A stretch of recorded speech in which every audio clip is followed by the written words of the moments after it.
ನರ್ಗೀಸ್ ಮಂಡಕ್ಕಿನ ಯಾವ ರೀತಿ ಮಾಡೋದು ಅನ್ನೋದನ್ನ ನಾನು ಇವತ್ತಿನ ದಿನ ಹೇಳ್ಕೊಡ್ತೀನಿ. ಸೊ ಇದು ದಾವಣಗೆರೆ ಸ್ಟೈಲು. ಇದನ್ನ ದಾವಣಗೆರೆಯಲ್ಲಿ ನರ್ಗೀಸ್ ಮಂಡಕ್ಕಿ ಅಂತ ಹೇಳ್ತಾರೆ. ಫಸ್ಟ್ ಏನ್ ಮಾಡಬೇಕು, ಒಂದು ಪಾತ್ರೆನ ಇಟ್ಕೋಬೇಕಾಗುತ್ತೆ. ಅದಕ್ಕೆ ಆದ್ಮೇಲೆ ನೀವು ಸ್ವಲ್ಪ ಅದಕ್ಕೆ ಎಣ್ಣೆನ ಹಾಕಿ, ಸೊ ಎಣ್ಣೆ ಕಾಯೋವರೆಗೂ ನೀವು ಬಿಡಬೇಕು. ಸೊ ಎಣ್ಣೆ ಕಾದ್ಮೇಲೆ ನೀವು ಅದಕ್ಕೆ ಕಡಲೆ ಬೀಜ ಹಾಕಿ ಚೆನ್ನಾಗಿ ನೀವು ಹುರ್ಕೋಬೇಕು. ಸೊ ಅದು ಗರಿ ಗರಿ ಆಗೋವರೆಗೂ ನೀವು ಹುರ್ಕೋಬೇಕಾಗುತ್ತೆ. ನೋಡಿ, ಈ ರೀತಿಯಾಗಿ ನೀವು ಚೆನ್ನಾಗಿ ಹುರ್ಕೋಬೇಕು.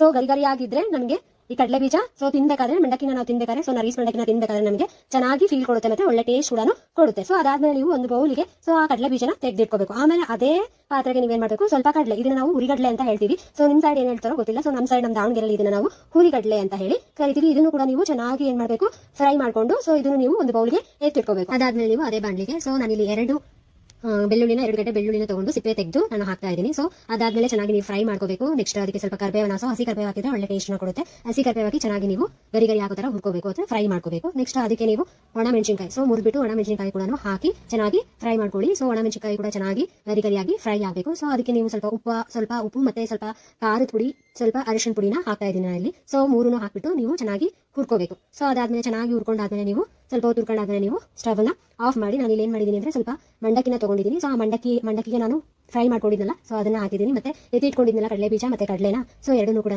ಹಾಕಿ ಚೆನ್ನಾಗಿ ಮಿಕ್ಸ್ ಮಾಡ್ಕೊಂಡ್ರೆ ಸೊ ರುಚಿಕರವಾದಂತಹ ನರ್ಗೀಸ್ ಮಂಡಕ್ಕಿ ರೆಡಿ ಆಗಿರುತ್ತೆ. ಸೊ ತುಂಬಾ ಟೇಸ್ಟಿ ಆಗಿರುತ್ತೆ.